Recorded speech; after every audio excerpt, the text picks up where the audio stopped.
Hey guys, প্ৰথমে আপোনাক welcome কৰিছো জব এলাৰ্ট কি ইউটিউব চেনেলত। তো মই আজি এই ভিডিঅ'ত আলোচনা কৰিম বিটিআৰ গভৰ্ণমেণ্টৰ পৰা ৰিকুৱাৰমেণ্টৰ কাৰণে নটিফিকেশ্যন আছে, য'ত আপোনাৰ গ্ৰেড 3 and 4 লেভেলৰ কাৰণে ৰিকুৱাৰমেণ্ট আহিছে আৰু তাৰে কমপ্লিট ডিটেইলছ মই আপোনাক এই ভিডিঅ'ত প্ৰভাইড কৰিম। প্ৰথমতে আপুনি ভিডিঅ'টো কমপ্লিট চাই ল'ব। চোৱাৰ পিছত যদি এইটো ভিডিঅ'ৰ ৰিকুৱাৰমেণ্ট ৰিলেটেড কোনো ধৰণৰ কোৱেশ্চন থাকে আপুনি জাষ্ট এইটো ভিডিঅ'ৰ কমেণ্ট সেকশ্যনত কমেণ্ট কৰি দিব। প্ৰথমতে আপোনাক মই ডিটেইলছখিনি প্ৰভাইড কৰিম, লাষ্টৰ পিনে আপোনাক দেখুৱাম আপুনি কেনেকৈ এপ্লাই কৰিব এণ্ড আপুনি অফিচিয়েল নটিফিকেশ্যনটো ক'ত কেনেকৈ পাব। তেতিয়া আহক দেৰি নকৰি আজিৰ ভিডিঅ'টো আৰম্ভ কৰোঁ। আপুনি যিটো বিটিআৰ যেটো গভৰ্ণমেণ্ট অফিচিয়েল ওয়েবসাইট হয়, তাতে আপুনি ভিজিট কৰিবলৈ সাৰ্চ কৰিব পাৰে boruland.gov.in। সাৰ্চ কৰিলে যিকোনো ব্ৰাউজাৰত যাব আৰু যাই কিনে সাৰ্চ কৰিলে আপুনি এইটো অফিচিয়েল ওয়েবসাইটত আপুনি ভিজিট কৰিব পাৰিব। BTC কোকৰাঝাৰ ৰিকুৱাৰমেণ্ট 2025 ৰ কাৰণে আছে ৰিকুৱাৰমেণ্ট খিনি, আৰু য'ত আপোনাৰ গ্ৰেড 3 and 4 লেভেলৰ কাৰণে ৰিকুৱাৰমেণ্ট আছে তাৰ ডিটেইলছ খিনি মই এতিয়া প্ৰভাইড কৰিম। এতিয়া চাওক, নেম অফ পোষ্ট, য'ত আপোনাৰ গ্ৰেড 3 and 4 লেভেলৰ কাৰণে পোষ্ট আছে। নাম্বাৰ অফ পোষ্ট আছে 569 পোষ্ট, য'ত আপোনাৰ গ্ৰেজুৱেশ্যনৰ কাৰণে আছে, গ্ৰেজুৱেশ্যন লেভেলৰ মানে গ্ৰেজুৱেট লেভেলৰ যিমানখিনি কেণ্ডিডেটছ আছে সিহঁতৰ কাৰণে 190 পোষ্ট আছে।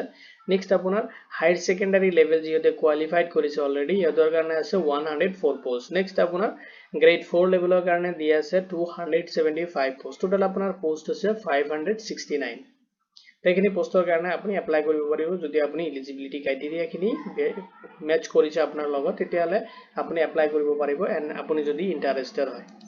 এতিয়া চাওক, ডিপাৰ্টমেণ্ট ৱাইজ আপোনাৰ পোষ্টখিনি ডিভাইড কৰি দিয়া আছে, য'ত আপোনাৰ PWD ডিপাৰ্টমেণ্টৰ কাৰণে আছে ইৰিগেশ্যনেল, ফৰেষ্ট ইৰিগেশ্যন ডিপাৰ্টমেণ্ট, ছেৰিকালচাৰ বা আপোনাৰ ধৰক স্কিল এমপ্লয়মেণ্ট এণ্টাৰপ্ৰিনিয়ৰশ্বিপ ডিপাৰ্টমেণ্টৰ কাৰণে আছে, information and public relation agriculture ডিপাৰ্টমেণ্টৰ কাৰণে আছে, এণ্ড বিটিআৰ গভৰ্ণমেণ্ট কিছুমান গ্ৰেড 4ৰ জব আছে। এতিয়া চাওক, কিছুমান ৰেচিডেঞ্চিয়েল এলিজিবিলিটি লাগিব, য'ত আপোনাৰ ৰেচিডেঞ্চিয়েলশ্বিপ, তো কেণ্ডিডেট আপুনি পাৰ্মানেণ্ট হ'ব লাগিব ৰেচিডেণ্ট। যদি বড়োলেণ্ড টেৰিটৰিয়েল ৰিজনৰ হয় আপুনি, মানে বিটিআৰ ইন আছামৰ হয়, তেতিয়াহ'লে আপুনি পোষ্টখিনি কাৰণে এপ্লাই কৰিব পাৰিব। বেলেগ ঠাইৰ পৰা আপুনি এপ্লাই কৰিব নোৱাৰিব, আপুনি বিটিআৰৰ মানে পাৰ্মানেণ্ট ৰেচিডেণ্ট হ'ব লাগিব, তেতিয়াহ'লেহে আপুনি এপ্লাই কৰিব পাৰিব। নেক্সট চাওক, আপোনাৰ বিচাৰিছে এজ লিমিট। তো এজ লিমিটত আপোনাৰ মিনিমাম আপোনাৰ 18 ইয়াৰ্ছ হ'ব লাগিব। 18 ইয়াৰ্ছৰ যদি কম আছে আপোনাৰ, তেতিয়াহ'লে আপুনি পোষ্টখিনিৰ কাৰণে এলিজিবল নহ'ব, আৰু মেক্সিমাম আপুনি এপ্লাই কৰিব পাৰিব 40 ইয়াৰ্ছ লৈ কিনে। আৰু যেতিয়া আপুনি ক্যালকুলেশ্যন কৰিব লাগিব 1 জানুৱাৰী 2025 ডেট হিচাপত। এণ্ড লগতে চাওক, এজ ৰিলেক্সেশ্যনখিনি এপ্লিকেবল হ'ব এজ পাৰ দ্য গভৰ্ণমেণ্ট যিটো নৰ্মছ আছে সেইটো হিচাপত আপুনি পাব, আৰু যিটো আপোনাৰ এজ ৰিলেক্সেশ্যনখিনি আছে সেইখিনি কেটেগৰী ৱাইজ ডিভাইড কৰি দিয়া আছে, আৰু সেইটো হিচাপত আপুনি পাব। লগতে চাওক, এজ প্ৰুফ হিচাপত আপুনি দেখাব পাৰে ক্লাছ 10ৰ যিটো মানে পাছ চাৰ্টিফিকেট আছে, মাৰ্কশ্বিট বা আপুনি এডমিট কাৰ্ড শ্ব' কৰাব পাৰিব, বা যদি আপোনাৰ তাত বাৰ্থ চাৰ্টিফিকেট আছে বা তেনেকুৱা ৰেকগনাইজ বৰ্ডৰ পৰা কোনো ধৰণৰ ডকুমেণ্টছ আছে, আপুনি তাতে এজ প্ৰুফ হিচাপত আপুনি দেখাব পাৰিব। নেক্সট চাওক, আপোনাৰ এমপ্লয়ী এক্সচেঞ্জ ৰেজিষ্ট্ৰেশ্যন থাকিব লাগিব, যিটো আপোনাৰ ৰেজিষ্ট্ৰেশ্যন কৰা হ'ব লাগিব ষ্টেট আছামৰ। এতিয়া চাওক, পোষ্টখিনিত এপ্লাই কৰোঁতে আপুনি ফ'ল' কৰিব লাগিব এলিজিবিলিটি ক্ৰাইটেৰিয়াখিনি। এতিয়া চাওক, গ্ৰেজুৱেশ্যন লেভেলৰ কি পোষ্ট আছে। যদি আপুনি পোষ্টত এপ্লাই কৰে, প্ৰথম পোষ্ট আছে চাওক, লোৱাৰ division assistant, junior assistant, statistical assistant, computer assistant. এইখিনি পোষ্টৰ কাৰণে যদি আপুনি এপ্লাই কৰে, আপুনি বেচেলাৰ্ছ ডিগ্ৰী কোৱালিফাইড কৰা হ'ব লাগিব, এনি ডিচিপ্লিন হ'ব পাৰে আপুনি। লগতে আপোনাৰ থাকিব লাগিব মিনিমাম 1 ইয়াৰ্ছ আপোনাৰ ডিপ্ল'মা ইন কম্পিউটাৰ এপ্লিকেশ্যনৰ, যিটো আপুনি ৰেকগনাইজ ইনষ্টিটিউশ্যনৰ পৰা কমপ্লিট কৰা হ'ব লাগিব, তেতিয়াহ'লেহে আপুনি পোষ্টখিনিৰ কাৰণে এলিজিবল এণ্ড এপ্লাই কৰিব পাৰিব। নেক্সট আপোনাৰ পোষ্ট আছে ইণ্টাৰনেল অডিটৰ, য'ত আপোনাৰ বেচেলাৰ্ছ ডিগ্ৰী বিচাৰিছে। আপুনি বেচেলাৰ্ছ ডিগ্ৰীটো কৰা হ'ব লাগিব একাউণ্টেঞ্চি বা ফাইনেন্স বা তেনেকুৱা ৰিলেটেড ফিল্ড, বা বিজনেছ এডমিনিষ্ট্ৰেটৰ বা তেনেকুৱা ৰিলেটেড ফিল্ডৰ পৰা যদি আপুনি আপোনাৰ কোৰ্চটো কমপ্লিট কৰিছে, তেতিয়াহ'লে আপুনি ইণ্টাৰনেল অডিটৰৰ পোষ্টখিনিৰ কাৰণে এলিজিবল হ'ব। নেক্সট আপোনাৰ পোষ্ট আছে লাইব্ৰেৰী এছিষ্টেণ্ট, য'ত আপোনাৰ বিচাৰিছে বেচেলাৰ্ছ ডিগ্ৰী যদি আপুনি কৰিছে আৰ্টছ, কমাৰ্চ, চাইন্স যিকোনো ষ্ট্ৰীমৰ পৰা, লগত আপোনাৰ থাকিব লাগিব ডিপ্ল'মা ইন লাইব্ৰেৰী চাইন্সৰ পৰা, তেতিয়াহ'লেহে আপুনি পোষ্টখিনিৰ কাৰণে এলিজিবল হ'ব এণ্ড আপুনি এপ্লাই কৰিব পাৰিব। নেক্সট আপোনাৰ পোষ্ট আছে ষ্ট'ৰ কিপাৰ, য'ত বিচাৰিছে আপোনাৰ বেচেলাৰ্ছ ডিগ্ৰী কৰা হ'ব লাগিব, লগত আপোনাৰ থাকিব লাগিব মিনিমাম 1 ইয়াৰ্ছ ডিপ্ল'মা ইন কম্পিউটাৰৰ ওপৰত, লগতে আপুনি ITI পাছ কৰা হ'ব লাগিব,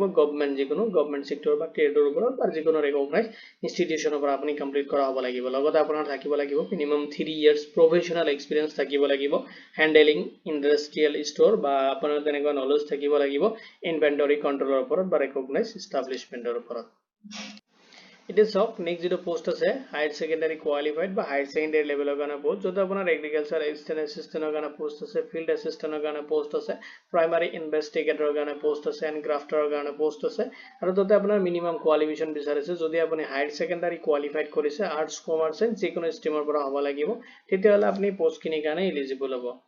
নেক্সট আপোনাৰ পোষ্ট আছে সাৰ্ভেয়ৰ যত আপোনাৰ মিনিমাম কোৱালিফিকেশ্যন বিচাৰিছে ক্লাছ 12 মানে আপুনি যদি কোৱালিফাইড কৰিছে লগতে আপোনাৰ সাৰ্টিফিকেট থাকিব লাগিব ড্ৰাফটমেনশিপ যিকোনো ৰেকগনাইজ ইউনিভাৰ্চিটি ইনষ্টিটিউচনৰ পৰা তেতিয়াহ'লে আপুনি পোষ্টখিনিৰ কাৰণে এলিজিবল হ'ব নেক্সট আপোনাৰ পোষ্ট আছে ফিল্ডমেন বা পাৱাৰ এণ্ড স্পেয়াৰ বা ডাষ্টাৰ অপাৰেটৰৰ কাৰণে যত আপোনাৰ মিনিমাম কোৱালিফিকেশ্যন বিচাৰিছে যদি আপুনি হায়াৰ সেকেন্ডাৰী কোৱালিফাইড কৰিছে আৰ্টছ কমাৰ্চ এণ্ড যিকোনো ষ্ট্ৰীমৰ পৰা লগতে আপোনাৰ সাৰ্টিফিকেট বা ডিপ্লোমা থাকিব লাগিব ইণ্ডাষ্ট্ৰিয়েল ট্ৰেইনিঙৰ পৰা তেতিয়াহ'লে আপুনি পোষ্টখিনিৰ কাৰণে এপ্লাই কৰিব পাৰিব এণ্ড আপুনি এলিজিবল হ'ব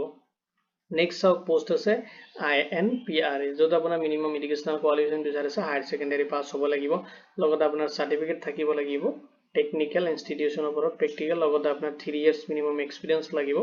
যিকোনো ৰেকগনাইজ ইউনিভাৰ্চিটিৰ পৰা তেতিয়াহে আপুনি পোষ্টখিনিৰ কাৰণে এলিজিবল হ'ব এণ্ড আপুনি এপ্লাই কৰিব পাৰিব নেক্সট গ্ৰেড 4 লেভেলৰ যিখিনি পোষ্ট আছে বহুতখিনি পোষ্ট আছে তাতে আপোনাৰ মিনিমাম কোৱালিফিকেশ্যন বিচাৰিছে যদি আপুনি ক্লাছ 8 পাছ কৰিছে বা হায়াৰ সেকেন্ডাৰী পাছ কৰিছে তেতিয়াহ'লে আপুনি পোষ্টখিনিৰ কাৰণে এলিজিবল হ'ব এণ্ড আপুনি এপ্লাই কৰিব পাৰিব গ্ৰেড 4 পোষ্টখিনি কি বহুতখিনি পোষ্ট আছে সেই পোষ্টখিনি মই আপোনাক অফিচিয়েল নোটিফিকেশ্যনত দেখুৱাম আপোনাক এতিয়া চাওক পোষ্টখিনিত এপ্লাই কৰোঁতে আপুনি এপ্লিকেশ্যন ফি পেমেন্ট কৰিব লাগিব যেটো আপোনাৰ ক্যাটাগৰি ওয়াইজ দিয়া আছে সেইটো ক্যাটাগৰি ওয়াইজ আপোনাৰ এপ্লিকেশ্যন পেমেন্টখিনি আপুনি কমপ্লিট কৰিব লাগিব যত আপুনি যদি জেনাৰেল ক্যাটাগৰি মানে ক্যান্ডিডেট হয় তেতিয়াহ'লে আপুনি পেমেন্ট কৰিব লাগিব 350 and যদি আপুনি OBC বা MOBC ক্যান্ডিডেট হয় তেতিয়াহ'লে আপুনি পেমেন্ট কৰিব লাগিব 350 and যদি আপুনি SC বা ST ক্যান্ডিডেট হয় তেতিয়াহ'লে আপুনি পেমেন্ট কৰিব লাগিব 250 যত আপোনাৰ ইনক্লুডিং থাকিব প্লেটফৰ্ম চাৰ্জ এটা চাওক আপুনি কেনেকৈ এপ্লাই কৰিব এপ্লাই প্ৰসেছখিনি যদি আপুনি ইন্টাৰেষ্টেড হয় তেতিয়াহ'লে আপুনি এপ্লাই কৰিব লাগিব অনলাইনত যত আপুনি প্ৰথমতে ভিজিট কৰিব লাগিব অফিচিয়েল ৱেবছাইটত যেটো লিংক মই আপোনাক এই ভিডিওৰ ডেসক্ৰিপচনতো প্ৰভাইড কৰি দিম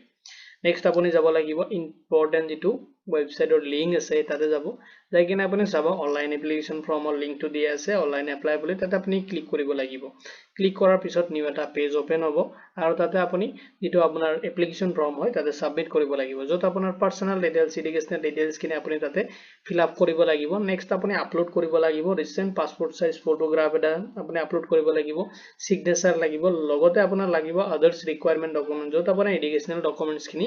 লাগিব এমপ্লয়ী এক্সচেঞ্জ এণ্ড ৰেসিডেন্সিয়েল প্ৰুফ আপুনি তাতে আপলোড কৰিব লাগিব নেক্সট আপুনি আপোনাৰ যেটো ক্যাটাগৰি ওয়াইজ পেমেন্ট খিনি দিয়া আছে সেইখিনি পেমেন্ট আপুনি অনলাইনত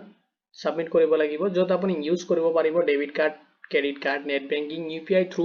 আপোনাৰ পেমেন্ট খিনি আপুনি কমপ্লিট কৰিব হেখিনি কৰাৰ পিছত আপুনি ফাইনাল সাবমিট দিব এণ্ড ফিউচাৰ ৰেফাৰেন্সৰ কাৰণে আপুনি আপোনাৰ যেটো এপ্লিকেশ্যন একনলেজমেন্ট ৰিসিপ্ট লগতে আপোনাৰ পেমেন্ট ৰিসিপ্টটো আপুনি ডাউনলোড কৰি আপোনাৰ তাতে ৰাখিব এতিয়া চাওক ইম্পৰ্টেন্ট ডেটস খিনি যত আপোনাৰ অনলাইন এপ্লিকেশ্যন ষ্টাৰ্ট হ'ব 7 এপ্ৰিল 2025 ৰ পৰা আৰু আপুনি লাষ্ট আপোনাৰ এপ্লিকেশ্যনটো সাবমিট কৰিব পাৰিব 21 এপ্ৰিল 2025 লৈকে যদি আপুনি ইন্টাৰেষ্টেড হয় তেতিয়াহ'লে আপুনি অনলাইনত এপ্লাই কৰিব নেক্সট চাওক ইম্পৰ্টেন্ট লিংকখিনি তো যেতিয়া অনলাইন এপ্লিকেশ্যনৰ লিংকটো এক্টিভ হ'ব তেতিয়া মই আপোনাক এই ভিডিওৰ ডেসক্ৰিপচনত প্ৰভাইড কৰি দিম লগতে অফিচিয়েল নোটিফিকেশ্যনৰ লিংক মই এই ভিডিওৰ ডেসক্ৰিপচনত প্ৰভাইড কৰি দিম তাতে আপুনি জাস্ট ডাউনলোডত ক্লিক কৰিলে মানে লিংকটোত ক্লিক কৰিলে অটোমেটিক্যালি ডাউনলোড হৈ যাব আপুনি ডাউনলোড কৰি কিনে চেক আউট কৰিব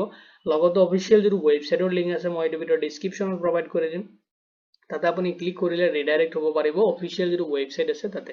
এটা যাওক সিলেকশন প্ৰসেস খিনি কেনেকা হ'ব পোষ্ট খিনি কাৰণে তো সিলেকশন প্ৰসেছত আপোনাৰ দুটা স্টেপ হ'ব প্ৰথমতে আপোনাৰ ৰিটেন এক্সামিনেশন হ'ব এণ্ড নেক্সট আপুনি মানে ইন্টাৰভিউ ফেস কৰিব লাগিব এটা চাওক অফিচিয়েল যেটো নোটিফিকেশ্যন আছে আপুনি ডাউনলোড কৰিব পাৰিব এনে অফিচিয়েল নোটিফিকেশ্যন হয় এটো যত আপোনাৰ ডিটেইলছ খিনি দিয়া আছে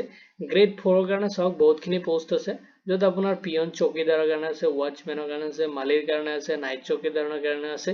তো লেভিয়াৰ এখিনি বহুতখিনি পোষ্ট আছে দে ইটো গ্ৰেড 4 লেভেলৰ কাৰণে হ'ব যত আপোনাৰ 275 পোষ্ট আছে আৰু বাকি গ্ৰেড 3 লেভেলৰ ভ্যাকেন্সি আছে যেটো আপোনাৰ গ্ৰেজুৱেচন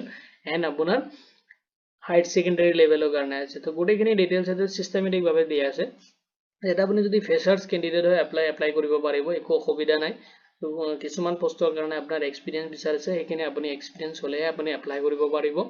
তে সিলেকশন প্ৰসেসটো যোৱাৰ পিছত যে চাওক আপোনাৰ যেটো সিলেবাস হয় ৰিটেন এক্সামিনেশনৰ কাৰণে দিয়া আছে তো সিলেবাসটো আপুনি ৰিটেন এক্সামিনেশনৰ যেটো আৱাৰ হয় আপুনি এক্সাম এটেন্ড কৰিব লাগিব 2 আৱাৰ্ছৰ কাৰণে যত আপোনাৰ 100 মাৰ্কৰ এক্সাম হ'ব তাতে আপোনাৰ ৰিটেন এক্সাম হ'ব 80 মাৰ্কৰ এন আপোনাৰ যেটো অৰেল এণ্ড ইন্টাৰভিউ থাকিব 20 মাৰ্কৰ টোটাল আপোনাৰ 100 মাৰ্কৰ এক্সাম হ'ব যত আপোনাৰ যেটো সাবজেক্ট ওয়াইজ দিয়া আছে general English general knowledge and specialist যদি আৰু ইনফেন্স আপোনাৰ যেটো বিটিআৰ আসামৰ ওপৰত আপোনাৰ কোশ্চেন থাকিব নেক্সট থাকিব আপোনাৰ লজিষ্টিক্যাল ৰিজনিং এট্ৰিবিউটছ এণ্ড ম্যাথমেটিক্সৰ ওপৰত আপুনি এক্সামিনেশন দিব লাগিব তো এতিয়া সব এখিনি ডিটেইলস অলৰেডি সিলেবাস মই আপোনাক এই ভিডিওৰ ডেসক্ৰিপচনত প্ৰভাইড কৰি দিম বা আপুনি যেটো অফিশিয়াল নোটিফিকেশন হয় এটো ডাউনলোড কৰিলে তাতে আপুনি চেক আউট কৰিব পাৰিব অফিশিয়াল ওয়েবসাইটৰ লিংক এটো হয় মই আপোনাক এই ভিডিওৰ ডেসক্ৰিপচনত প্ৰভাইড কৰি দিম জাস্ট আপুনি যদি তাতে ক্লিক কৰে এটো অফিশিয়াল ওয়েবসাইটত আপুনি ৰিডাইৰেক্ট হ'ব পাৰিব আৰু এপ্লাই লিংকটো যেতিয়া এক্টিভ হৈ যাব তেতিয়া মই আপোনাক এই ভিডিওৰ ডেসক্ৰিপচনত প্ৰভাইড কৰি দিম যদি এটো ৰিকোয়াৰমেন্ট ৰিলেটেড কোনো ধৰণৰ কোশ্চেন থাকে আপুনি জাস্ট এই ভিডিওৰ কমেন্ট সেকশনত কমেন্ট কৰি দিব তো ভিডিওটো চোৱাৰ বাবে ধন্যবাদ দিকেনে মই আজিৰ ভিডিও ইমানতে সামৰিছো